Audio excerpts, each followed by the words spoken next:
What is happening, everyone? My name is Phil with Precision LED, and we are back at work on our office move to our new location. So today is Sunday, and I need to prep a good amount of, I guess, building materials to help me build out the new loft. So that's a couple A-frame horses, getting some of our workbenches on casters so I can roll them around, make more of like a mobile cutting stations to build walls, cut joists, all that kind of stuff. So that's what I'll be doing. Let's get cracking.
All right, the next thing is what I'm actually super excited about.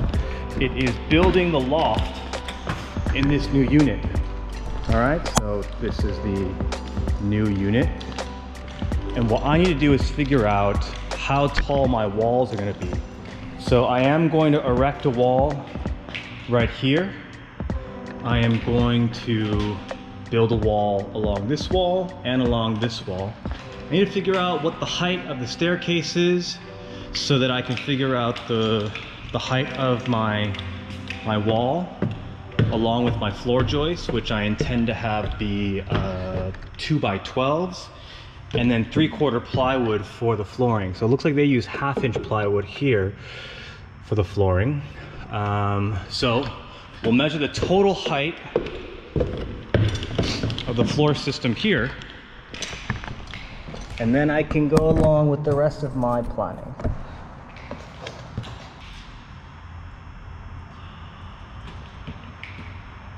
The total height of the floor system in the new unit is 98.5 inches, right? So you've got 3/4-inch plywood, right? Then you're gonna have a 2x10 joist as the floor joist.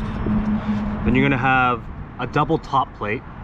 That is 2 2x4s laid horizontally. So you have your plywood. Let's see, can you see over here? What are you looking at?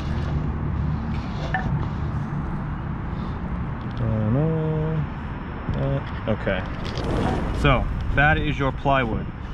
Then you have the floor joist. That is your 2x10. And then you have your floor system. You're gonna have a double top plate. That just means there are 2 2x4s laying horizontally. Then you have your stud. And then you have your bottom plate, right? And that makes up the floor system. Now, the stud is what we need to determine. That is your X variable.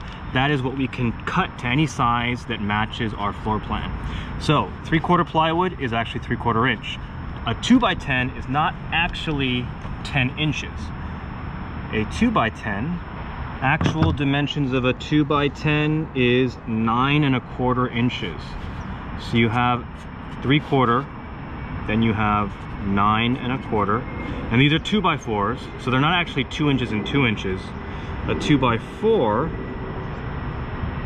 if we look here, is actually 1½ thick. So 1½ plus 1½ and then you have 1½ down here. So 3/4 plus 9 1/4, that is 10. That's 3, that's 13. So you have 14.5 inches out of 98.5 inches available.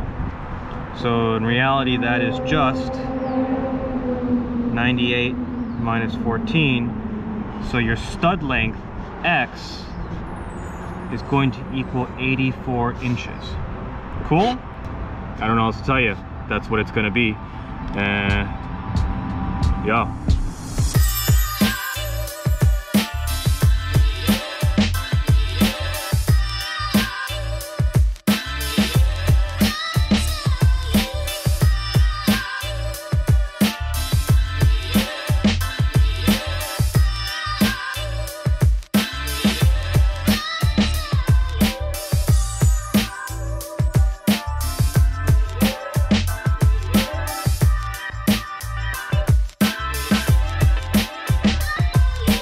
We just got back, or I just got back from my first run to Home Depot, and not bad. I've got all the 2x10x16, at least, sorry, not all, half. There's gonna be 16 of them every foot, spanning 16 feet, okay? There's 8 of them on this run. I'll get 8 more the next time I go.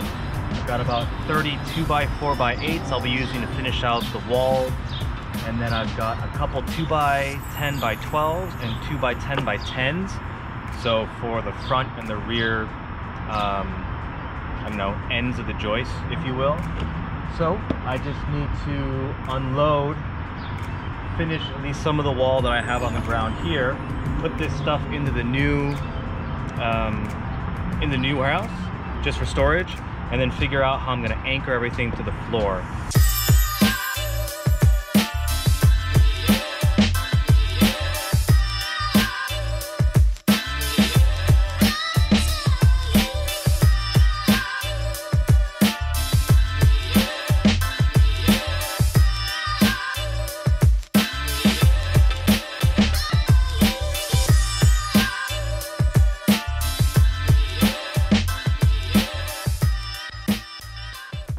All right, what we have done here, we've made a couple sawhorses that I'm hoping to eventually use to cut some of my wood.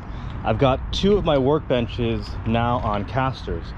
And the reason I'm doing that is because I have to move my equipment in and out just because I have nowhere to work, and I'll be doing a lot of work outside. So the casters will help me set up when I am doing work and then roll it back in really easily at the end of the day.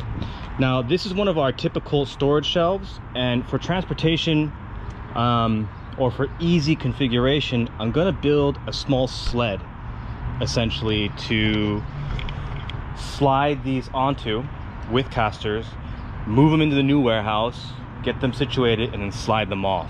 So it's gonna have a 3/4 plywood base, some 2x4s surrounding it, and casters on the outside edges, so that all we have to do is tilt this up a little, get the sled underneath, and then we can roll it around where we need to, and then tilt it to get it off. So we don't have to take really any of the supplies off of the shelves, since it's really heavy. We can load it up, put the sled on, roll it around to the next location, and then take the sled off. That's also why we built this ramp here in the middle, is so that we can roll everything up and out of here, and there's a ramp on the other unit where we can roll it down. So let's make this sled.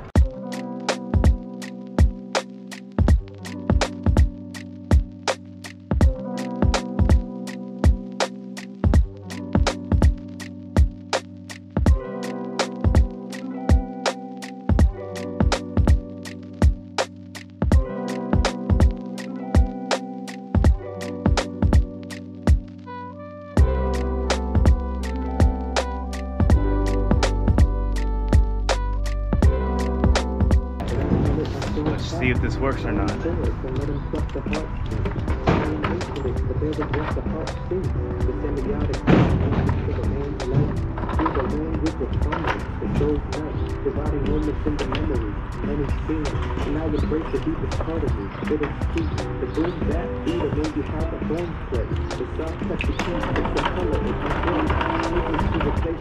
I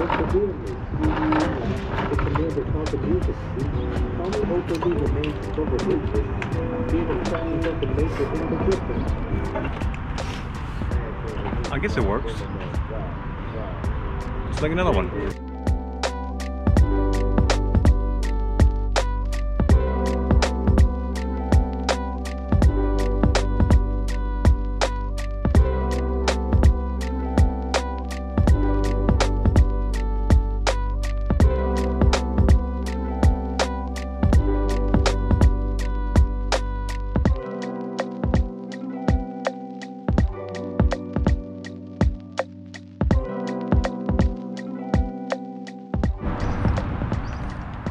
All right, moment of truth. Ugh. Let's go try this big boy out.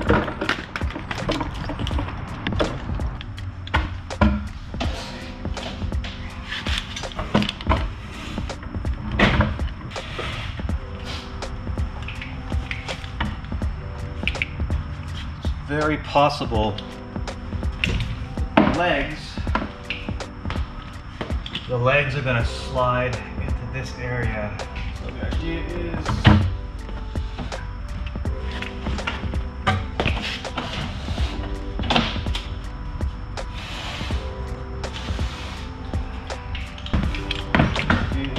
push this.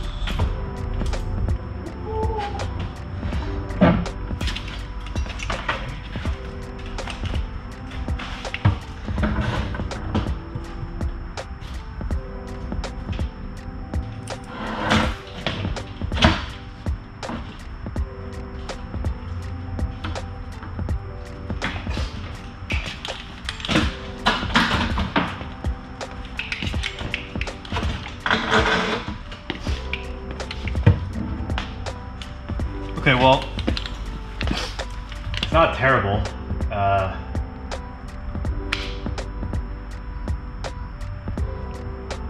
It rolls. Will it last the entire move next week? I don't know. Just needs to last about 48 hours moving 1, 2, 3, 4, 5, 6 of these big boys, and then helping to move a bunch of the smaller gear. So I'm okay with it for now. All right, moving on to the next thing.